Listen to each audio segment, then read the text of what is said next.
Hi, everyone. How are we doing? Hi. Good. How are you? I'm great. How are you, Patrick? We are doing well. Well, thank you all for joining me tonight. I really appreciate it on our Diversity Matters webinar series that we do on a monthly basis. And tonight we are talking about Asian culture, Asian American culture, and obsessive compulsive disorder. Plus, as always, we have our feed going as well too, and so we'll utilize you guys as well for helping to answer some general OCD questions as well. But I want to welcome Madina and Rani. Thank you both for being here tonight.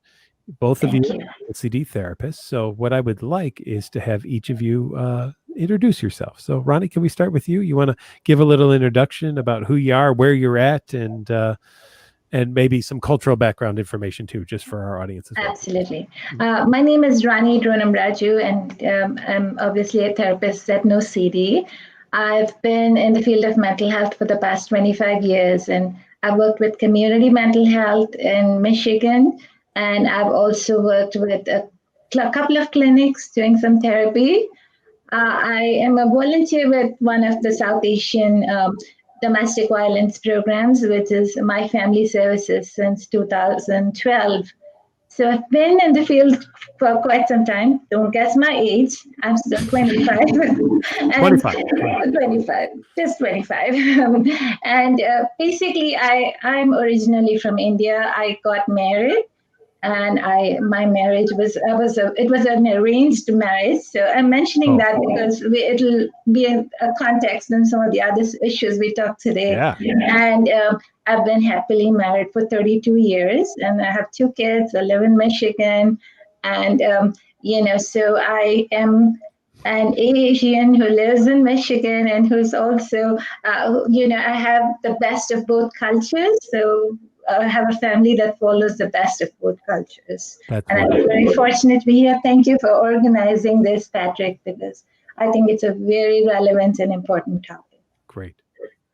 And Rani, can I just ask, could you turn your volume down just a little? We get just a little feedback from you there. So Madina probably the same. Okay. Absolutely. Thank you. That's better already. Good. And Madina, you want to introduce yourself, please? Sure. So I've been a therapist for about 6 years. I also come from a community mental health background. I originally had gotten into mental health more through like a yoga and mindfulness basis. I currently live in North Carolina, but I'm licensed in New York, North Carolina, and New Jersey. So I am half Bengali. My dad is from Bangladesh, which is like South Asia.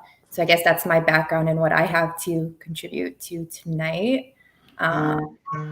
Great. That's pretty much it.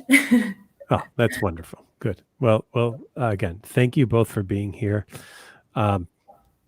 It's always interesting from my part to maybe ask the questions that sometimes people might be afraid to ask or would be unwilling or worried about how might somebody take if I ask that question. So I preface it with that the things that I want to ask tonight are things that I've heard people wonder about, especially people from majority or white communities who might be fearful of just thinking, well, I mean, I don't want to ask that, but I'm really curious, but I don't want to ask kind of thing.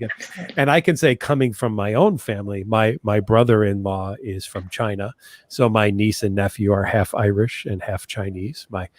My sister and brother-in-law call them Chirish, actually. So we have our nickname for them. So this is, I've been looking forward to tonight too, because, one thing that I was thinking about, and I'll just start off with this, and then I want to hand it to you guys for a couple of things. Asia is massive, right? I mean, holy mackerel. It's the largest continent that there is. And I think, at least in terms of population, I know that North America is also very big. When you go all the way up with Canada, that they're probably pretty similar size. But just the range of Asia and the number of Oh, I'm getting some feedback there from people. Nationalities and cultures and foods and traditions, from arranged marriages to also to child policies and various things. I say all that saying that it would be very hard to lump Asian culture into one thing and actually do any form of justice to it whatsoever. Your thoughts on that? So, I agree with you, Patrick. Actually, I was also thinking that I'm more of an expert on Southeast Asian culture because Asia is really broad, and I know of situations in other parts of Asia, but I know that I'm more of an expert in the practices and the issues and concerns we have related to mental health and anxiety and OCD in the Southeast Asian population, whether it's a Southeast Asian population in United States or Southeast Asian population in India or other Asian countries. Okay, great. Yeah, I would agree, more like in South Asia. And I think also too that like when people think of Asian culture, I think they do think of like China and I guess that area. Something like that. Yeah. Yeah. So this let's focus then maybe more on the Southeast Asian tonight, since we have the two of you here. Might be more taking a look kind of in that more specific area.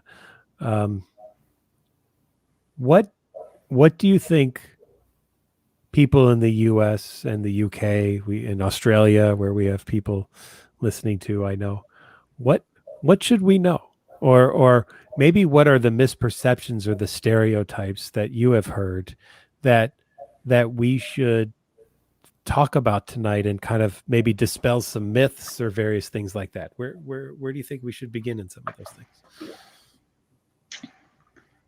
Should we start with the myths?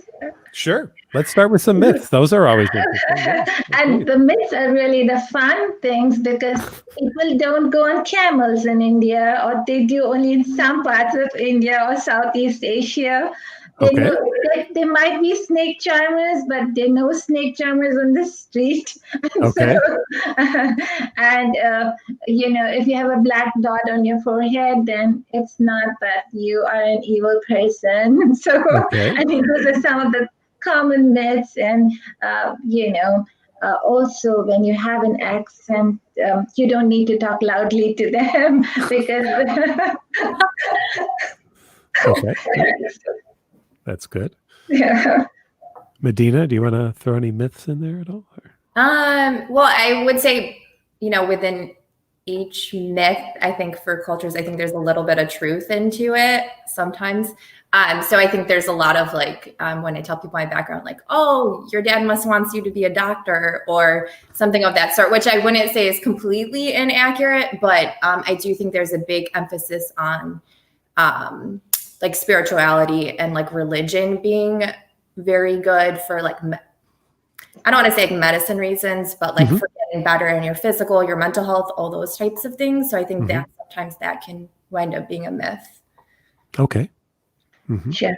And Patrick, may I add that, with Asians in America, there is this myth that if you're an Asian, you are extremely smart and you're brilliant. And sometimes that could be a problem when you're a therapist because you assume they know what you're talking about. And, when you are explaining something to them, they may not comprehend what you're talking about because they're completely in a different frame of mind. And I have had that issue as a therapist myself, though I'm from Asia, and I assume that, okay, he's an engineer, and, when they come in for therapy, that, okay, he would understand ABC, but then they are completely in their own little world of misnomers, a misunderstanding of what mental health issue is, and mental health issues are, and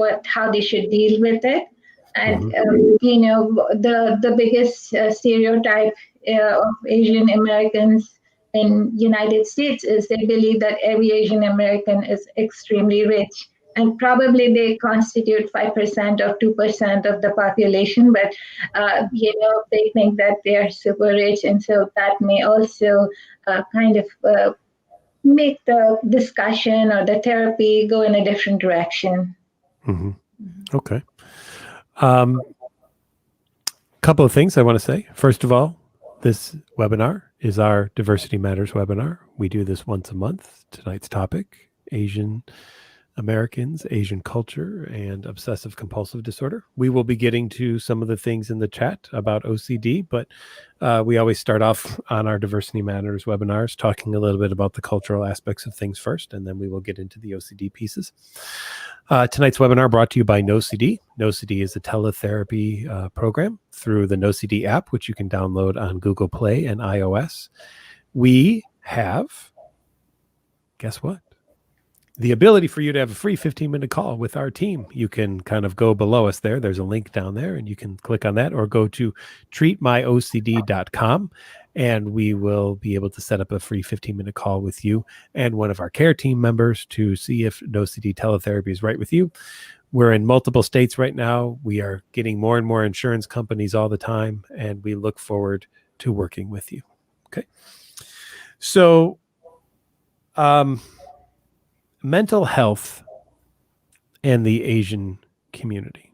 Now, I remember on a practicum, this was, because I'm old. I'm like you, Rani. I'm only 25, but I'm old. I'm an old 25. I had a patient who was from Japan who was studying at the time to be a therapist, and she said, when I go home, I will be at dinner with my family, and then my father or grandfather will stop dinner in the middle and say, okay, show us therapy, because it was such an odd concept at the time in Japan. And I currently have a student that I supervise who is from Japan who says it's still kind of an odd thing to think about going to therapy, at least in Japan. So I'm kind of familiar with the Japanese culture, but I'm wondering, in the Southeast Asian culture there, is there much therapy? Is there much of a concept of therapy, or is this more keep this in the family type of thing? How would you say that? And then has that translated to over here in the US as well too? So I can speak obviously again on like the Bengali culture. It's not really recognized, the mental health or mental health in general. If it is, it's almost seen as like a privilege. So a lot of like wealthier people, which is a very small portion of Bangladesh. Bangladesh is very, very poor. So there's just not the money to basically sustain or go or sustain or to go to therapy. So it's definitely not really well recognized in Bangladesh specifically. I agree with Madina. In Southeast Asian cultures, there is a strong belief that mental health problems don't exist. If you recently, I went to a spiritual lecture and they said, pray hard. And, if you pray hard, you will not have mental health problems. There's no such thing as depression. So there's those words that get thrown around a lot. And what has happened as a result of those statements being made by people who are leaders in different areas is that people tend to feel a little shy or think it's a huge taboo to talk about their mental health issues.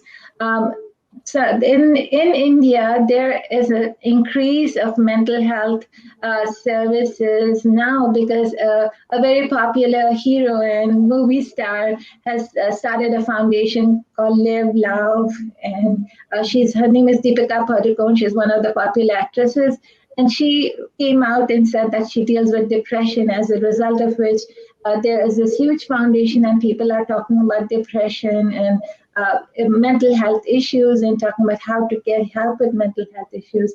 But traditionally, mental health issues are treated by, the temple priest or the village elders who sit down and talk about, don't do this or do that. and basically, they prefer not to go out of the family because it's a huge shame for the family. And there would be there are a lot of these issues related to patriarchy, where they feel the head of the family says don't do this and they don't do that.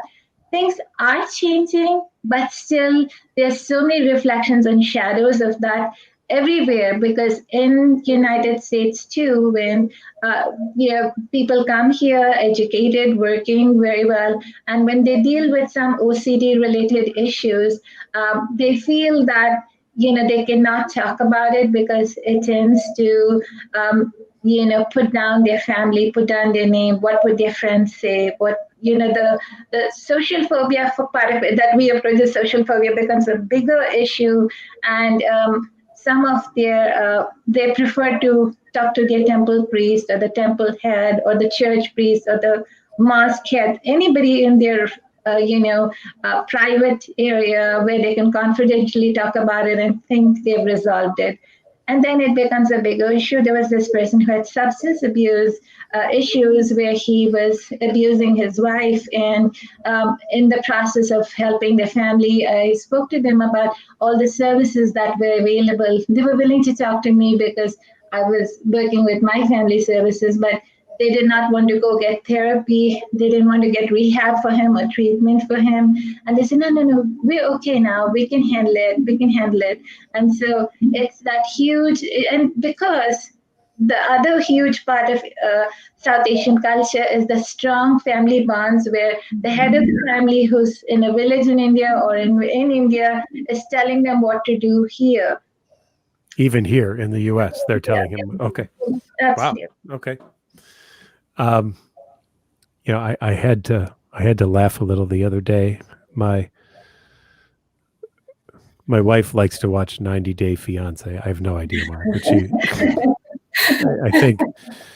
I think she feels bad, with her cancer, and she likes to see people who are worse off than her, because there's a lot of people on that show that just are a mess. But there was a Samoan family on there, and there was a suggestion of going to see therapy, and the male, his response to going to see a therapist was, "Oh, white people." And I thought, wow, I was kind of taken aback for a moment. And then I thought about the fact that, that probably is white people thing, to you, that because, like you said, in some cultures, then it's so normal for here in the U.S., at least for us, to think about it, and probably in many white cultures and countries in general, to think of therapy, but it's not in other cultures. It's not. Definitely not. Mm-hmm. Absolutely. I'm noticing that more of the younger generation is seeking therapy. I would say that 50% or 60% of my South Asian clients are younger than 25 or younger than 30, because they are trying to get help.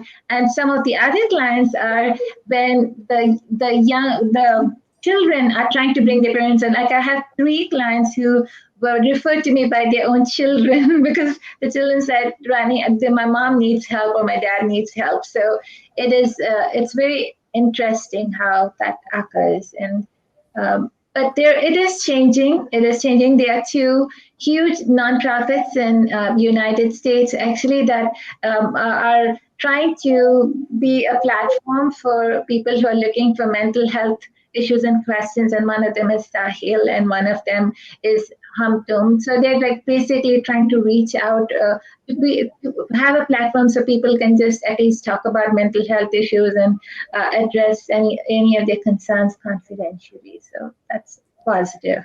Okay.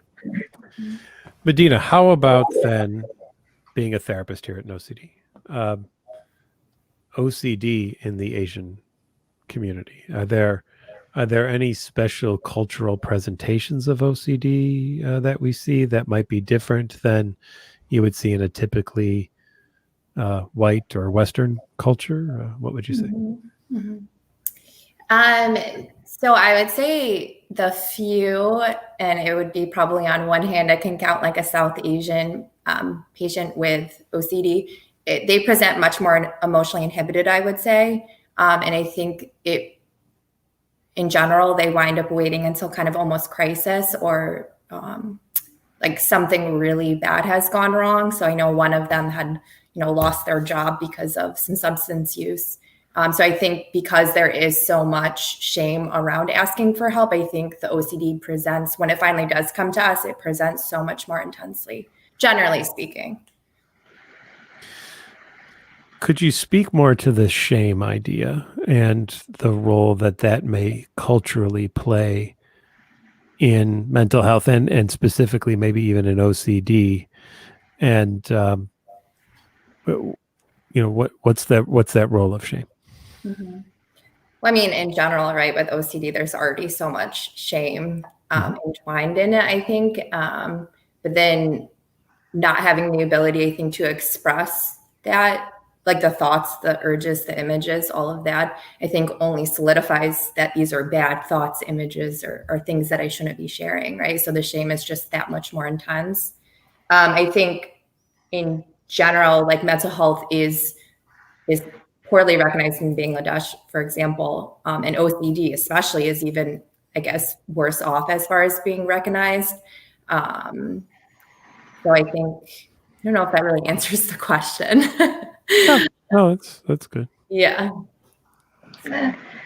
And I would like to add, with shame, it is a huge issue for Asian Americans because of one reason being that they have a lot of emphasis on the color. And, I don't know whether it was because we were ruled by the British, but color is one of the huge factors. If somebody is darker, they don't get married. If somebody is darker, they have lots of connotations to color. And that really follows through, I think, even after they come to United States, and that kind of manifests in the form of huge OCD behaviors related to pathological doubt and violence. And mostly I've noticed that in men, and women, it is shame where they have the social phobia. They don't go out or hesitate to express themselves.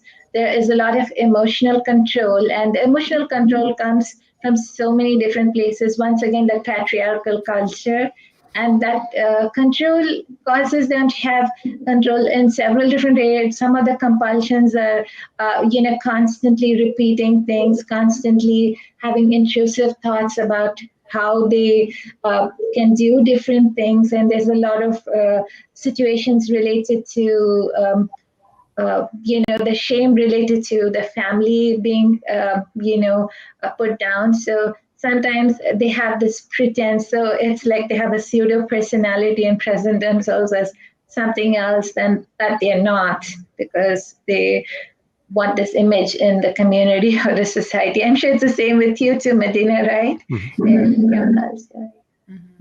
A couple of things that have come across the feed.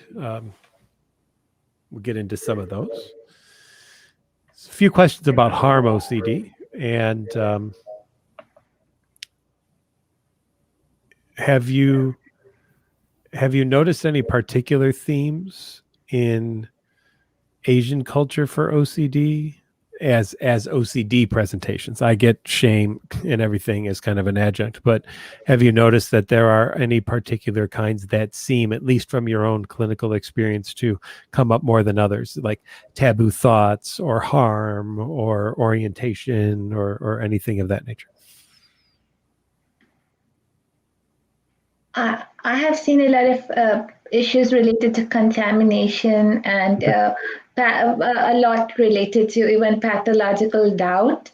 Mm-hmm. And contamination also comes from asymmetry. It comes partly also from the stringent religious, I mean, I'm a religious person, by no means am I demeaning that, but they're very stringent religious, rules that people follow. And cleanliness is a good thing, but it gets to the point of obsession where there is a lot of harm to themselves and to others, and they have our religious OCD along with the other OCDs, including contamination. And having symmetry and making sure that everything is in a certain place or something bad would happen. Okay. We have an interesting question from the feed here. I can show this one. So, what can we recommend when someone comes on the app from a country that doesn't have a good mental health infrastructure and asks for advice? What might you guys say? Or you may get calls from people who say, I've got a family member back home, they don't have therapists there or access to good kind of mental health care. How do you address that for countries that don't seem to have the mental health infrastructure that we have in the US? What is helpful tips or advice to people who might be suffering from mental health concerns? I think I would recommend really being as open as you can with your therapist. I mean, even, if your therapist is culturally diverse, within a culture, there's still going to be differences. And so I think understanding from that specific, client or patient's point of view, you can have two Bengali or, Indian members, patients, clients, and they could still have, differing views. So I think just being as transparent with your therapist is probably the best. How about for someone who's in a region where there just isn't even a therapist? I mean, what kind of advice do you find that you would give to someone who, let's say, who might be back in the home country there and there just isn't a therapist around? I mean, is it more trying to educate the family about what mental health issues are and getting them to be open to a different perspective? Or is it seeing if you can link them with a therapist here in the US maybe who could work with them? I mean, what do you think? What do you go about? Patrick, I would go to the place where they are, because meaning emotionally or mentally, because what happens sometimes is it is very difficult for us to put them in a set, even if I think it's say contamination OCD, if I tell them it's contamination OCD, they're not going to believe that or understand that. They're going to look at it from the perspective of, we have this bacteria we have to deal with, and this is what we're doing. So basically, I like your idea very much of linking them up with therapists from United States.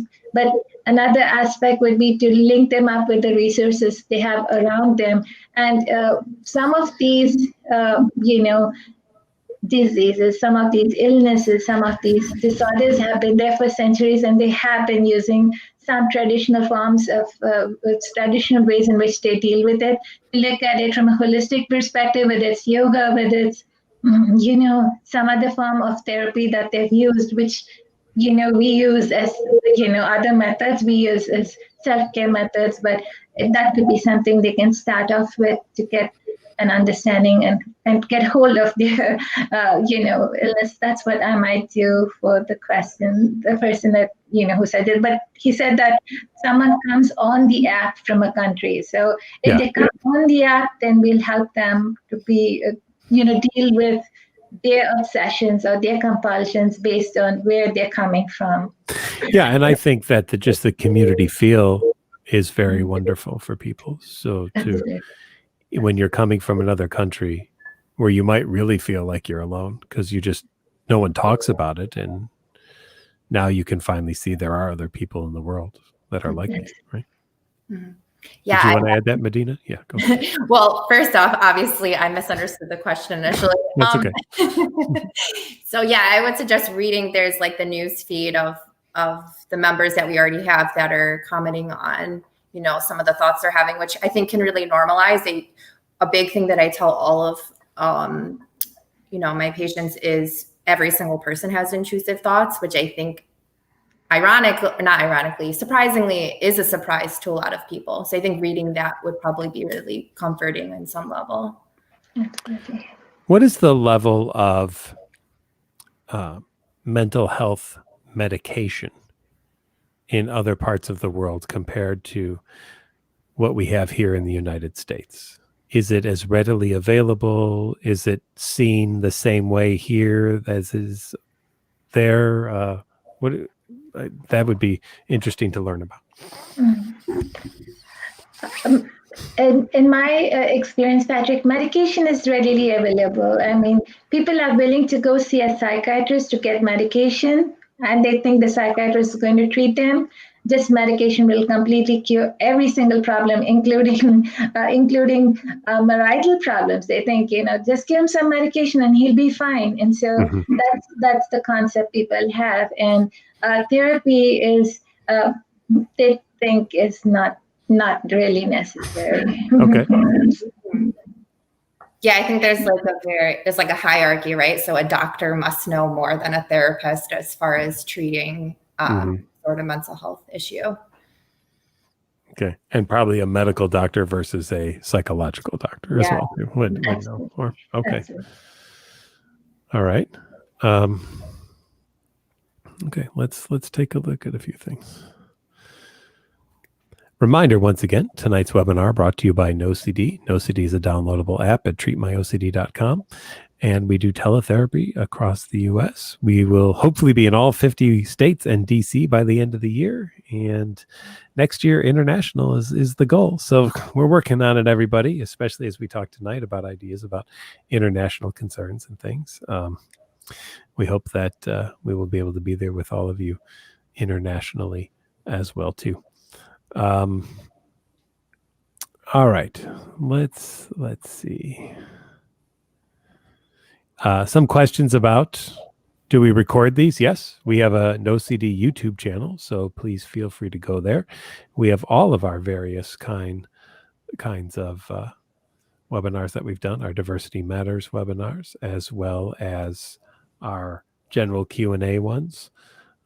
We've got a couple of themes coming up we're going to look at in a few weeks. I have to get the dates specifically, but we're going to do one of these for therapists as well, too, just to talk about just good general mental health for therapists, because therapists need to take care of themselves, too, in order to be able to take care of all the people that see them as well. So that's very, very important. All right, let me pull up a couple of, if there are some questions. Harm and POCD seem to come up. So we'll come back to a couple of other questions I have, but now that you two have been working at NoCD, you've probably worked on harm-based concerns and fears, and I would say, things that I notice that are very general in terms of working with people who have harm fears come down to one very simple question, which is, but what if I did it? Or what if I will do it? Or what if I did it, but I don't remember that I did it?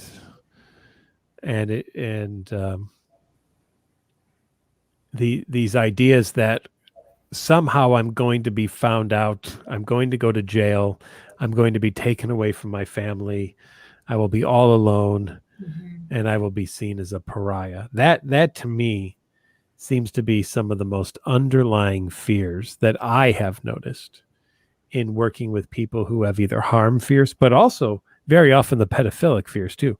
I mean, there is, of course, a general concern that they have that what if I were to harm a child, and what would it mean to that child to having been harmed?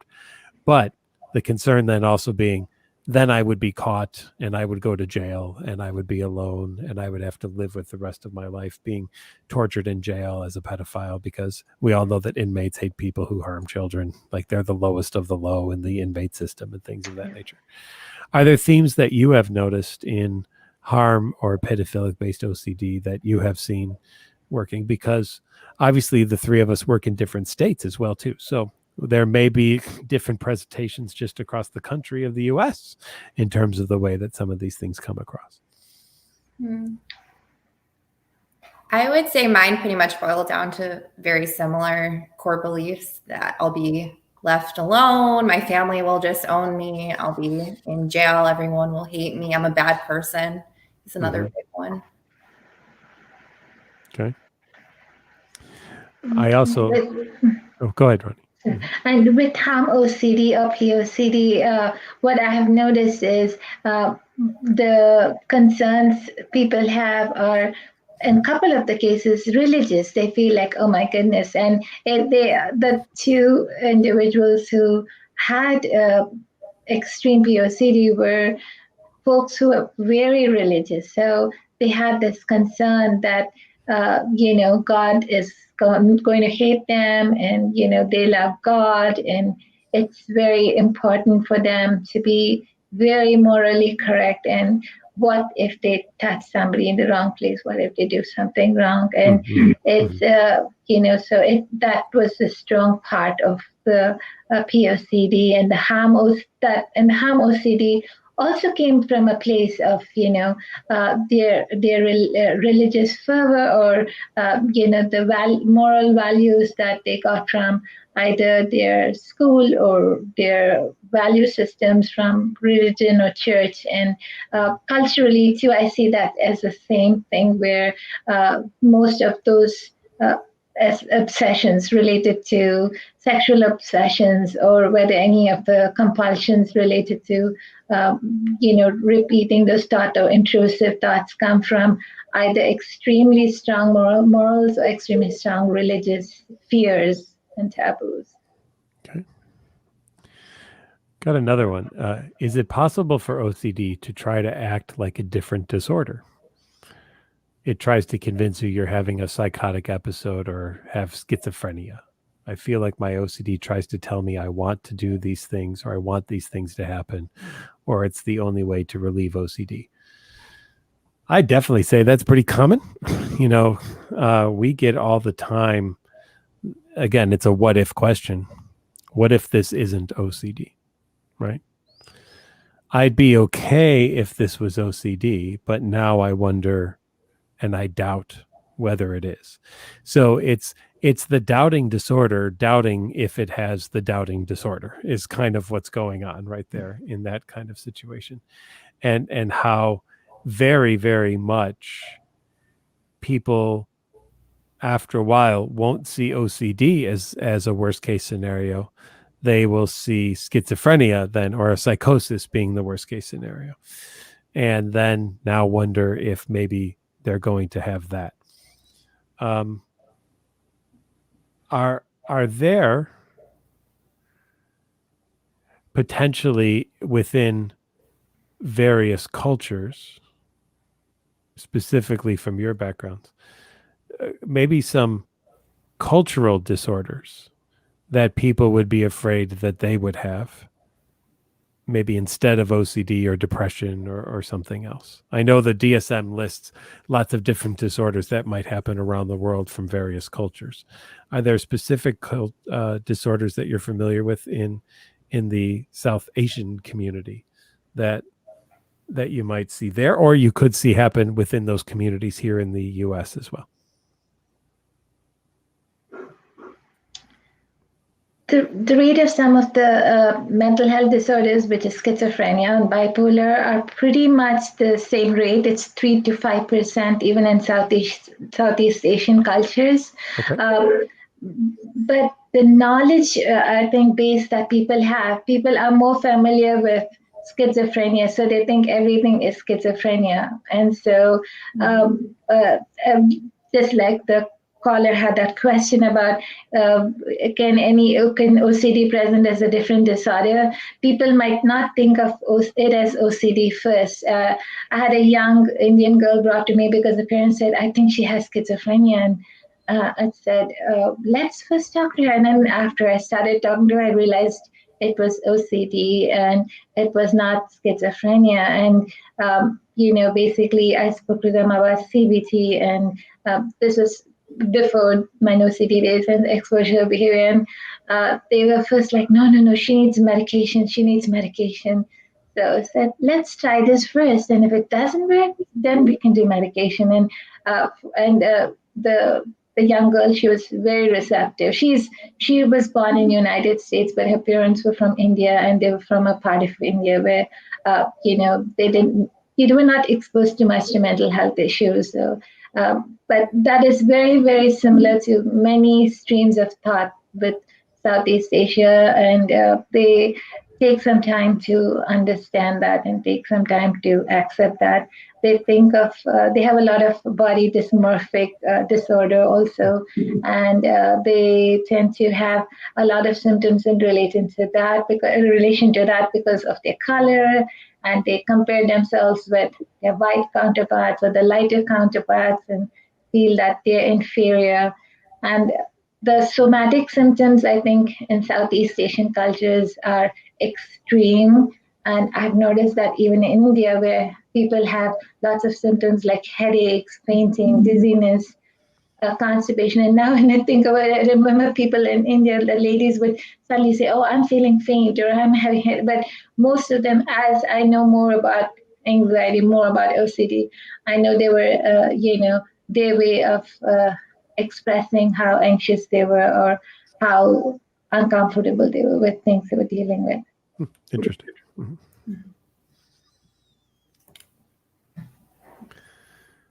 Someone said on here, what if is OCD? Yeah, I mean, what if is anxiety? What if is OCD? What if is the worst case scenario? And that's what OCD and anxiety loves to jump to is that idea of the worst case scenario. Absolutely. A few other cultural things that I'm just interested in asking about, and just because I think that it's a learning experience for people who aren't familiar with these things. So, Rani, if I could ask you a little bit about this arranged marriage and how here, of course, not a big thing in the United States, I got to say, and in fact, there's probably a lot of groups and organizations that would frown and look down upon the idea that people should have the right to choose who they're going to be with, versus other cultures that say, no, this is what families do. So what you've lived in both worlds, in some ways. So what's it like coming from a culture where an arranged marriage is the norm, and now maybe, I don't know if you have children or how and what they'll do or whatever, how you handle that, but living now in a culture where that's not the norm, and what's it like bridging that gap between those two things? Sure. When my grandparents got married, they didn't even see each other. The parents just matched them up based on their culture, the families. Both my grandfather's father and my grandmother's father were friends, and they said, I have a daughter and I have a son, and that's how they did the wedding. And then came down to my parents. They kind of at least saw each other, and then for me, my parents were educated and very liberal, so I had a choice. It's like, okay, these are the people who are looking for someone. Do you want to meet them? Do you want to that? So it was a little bit different. And as I know of the situation in India now, a lot of marriages are semi-arranged, where people know each other, meet each other, talk to each other before they make a decision. So it's not that blind arrangement as it was for my grandmother's days. And even in the Asians who are in America, they have a lot of websites or little apps or little groups where people do meet each other, and then they see if they like each other, and then they make a decision. So it's like semi-arranged. And as far as my kids, my son is married. He chose his wife, and my daughter is dating a guy from El Salvador, so she's probably going to marry him. So okay. Things have really changed over here and in India too. So it's not as different or stringent as it was before in the past. Okay. So, Madina, anything on your end on that? I mean, I think in the Bengali culture, it still is like my dad will always say, "I'll find you a Bengali man." I'm like, okay. Yeah, I'm good. Yeah, is that what you're? Yeah, and I see the post in the in our this Hadassah said culture. Arranged marriages have much fewer rates of divorce. Yeah. Actually, it is true, because I didn't have to ask my husband for his income or whether he's educated pontificate. My parents did all the groundwork, and they knew he was a good guy from a good family. So in our South Asian cultures, usually when you get married to the person, you get married to the family. So it's like a unification of two families, and so that's the positive part of it. And of course, in all situations, I think in all marriages, there's compromise, trust, and all the work that goes into it would be pretty much the same. And getting to know the person, getting to understand the person, I think that's very pertinent in whether it's an arranged marriage or a marriage by choice. Yeah.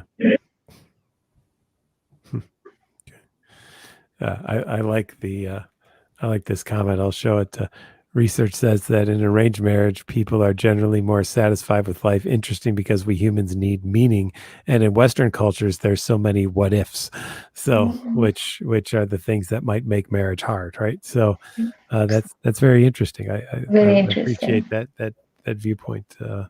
Very interesting. Definitely an interesting way to look at it. Once again, everyone, this is brought to you by NoCD. NoCD, a downloadable app you can get on the Google Play or iOS store. Down below us is a link that you can click in order to get to a free 15-minute call with our care team at NoCD. NoCD does provide teletherapy currently in 27 states, I believe we're in now. We're opening some more up very, very, very, very soon, maybe today even. And we take more and more insurances every day. We're always working on that piece as well, too. How about then, as we're thinking about this, Rani, you talked about skin tone. In our first Diversity Matters series, we did African Americans and Black Lives Matter, and skin and hair comes up as well in the Black community. So I'd be interested from both of you, the perception, especially here in the U.S., of obviously having a different skin colors or tones for the two of you, and how that has affected, do you think, living in the United States? And also, do you think that ever plays a role in being a therapist when you have someone who is white seeing you versus somebody who isn't white seeing you? And I'd be interested in your opinion from the therapist role of that kind of experience. So, I know as a therapist, I think the majority of us are white women.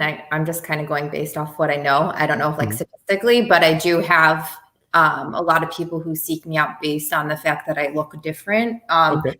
Most people don't really know what I am. I get that question very frequently, like, "What are you?" What are you?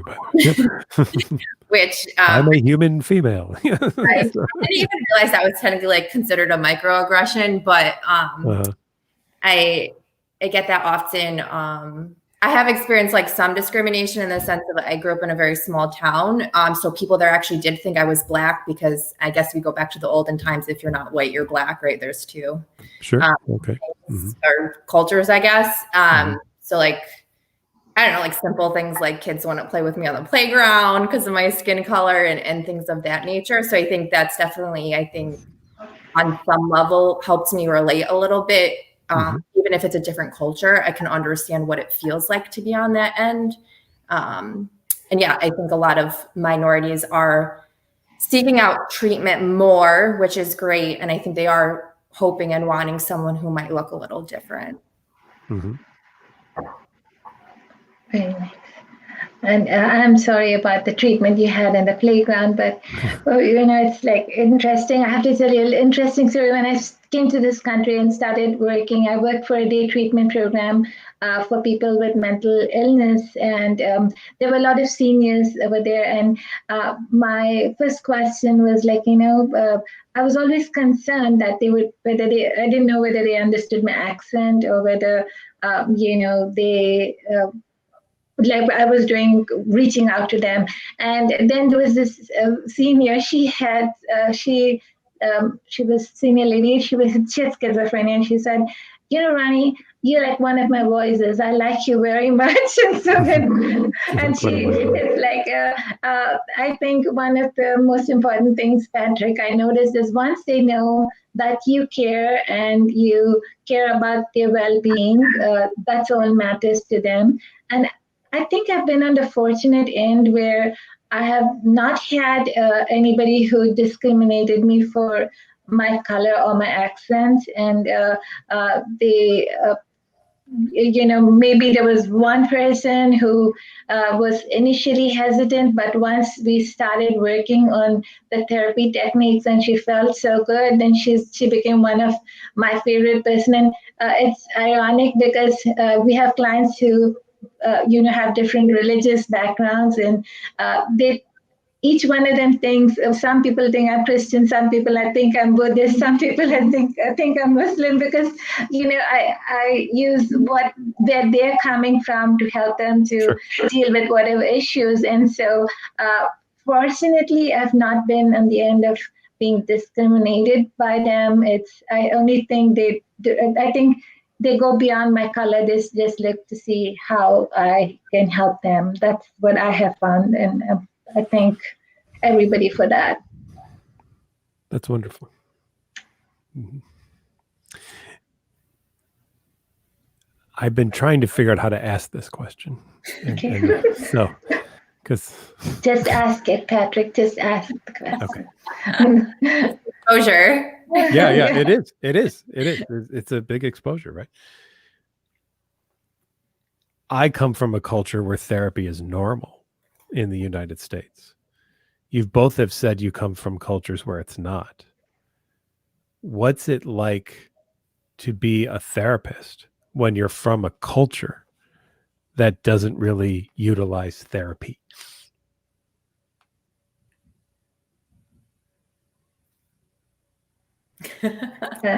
See, I mean, it's kind of, I mean, or it almost even gets to what even maybe in my own personal interest, knowing the truth, what led you then to decide I'm going to be a therapist? Sure. For me, Patrick, when I graduated in India, I started working in National Institute for the Mentally Handicapped before I got married and came here. So I always wanted to be in a field where I could help others, because after I came here, my family members, that's my husband's family members, said, why don't you go into computer science? Because that's where all the money is. I said, no, I don't talk to computers. I talk to people. I'm not good with computers. You know that, Patrick, very well. Yes, I'm quite familiar with that.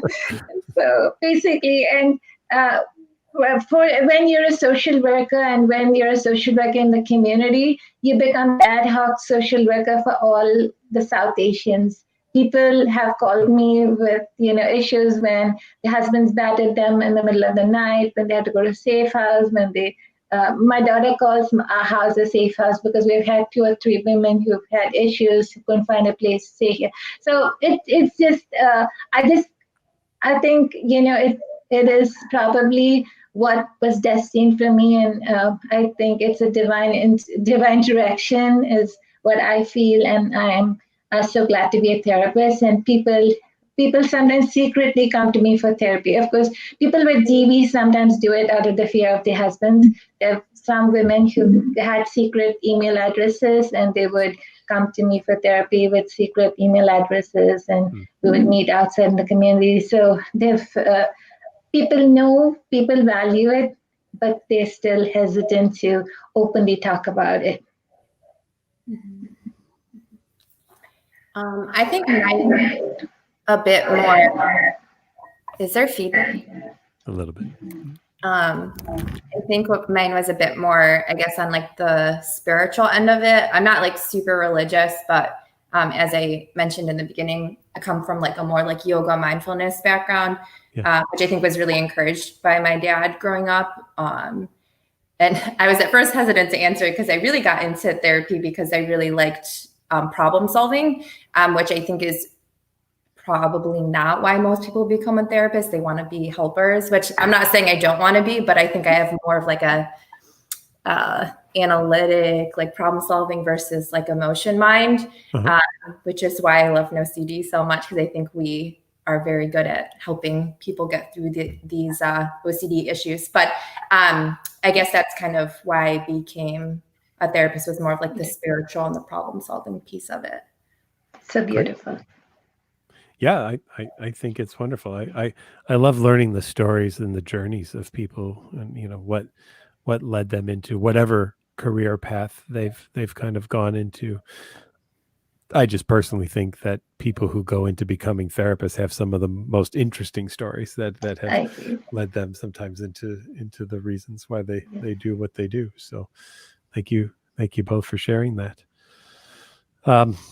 Are there any final things then that you would want to say about Asian culture, obsessive compulsive disorder, the links between the two, or just therapy in general as someone from Asian descent? Anything for closing? Madina. I just hope in general, not even just in the Asian culture, but like all cultures across the board, that mental health becomes more recognized. Even in the the American culture, I think there's still a lot of stigma around it. So I guess that's my hope and wish for, I guess, any of our viewers watching, to hopefully normalize mental health for all of us. Great.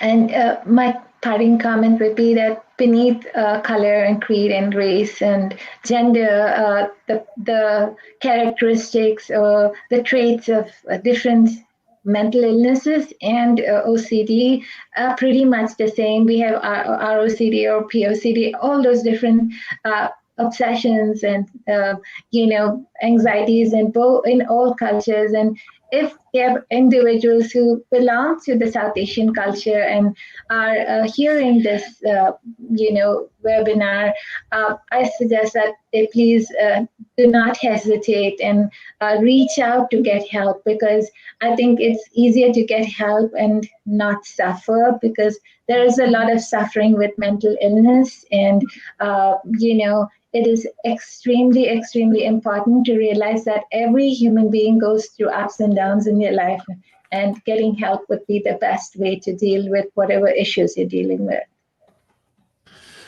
Well, it's been a pleasure to speak with the two of you tonight. I enjoy learning about our NoCD therapists, getting to know you at kind of a different level, but also to highlight the breadth of cultural diversity that we have even at NoCD, which I'm excited to let everyone know about, so that anyone from all backgrounds would feel comfortable coming to NoCD and seeing a therapist, because we definitely take this seriously. It's one of the reasons we started the webinar series for Diversity Matters, because we didn't want to see things happen in the country, a month of reaction and then indifference, which we've seen, unfortunately, time and time again. And we don't want to let that happen. So that's really why we're here and why we do this. And we record them and we make it a resource for people as well, too. So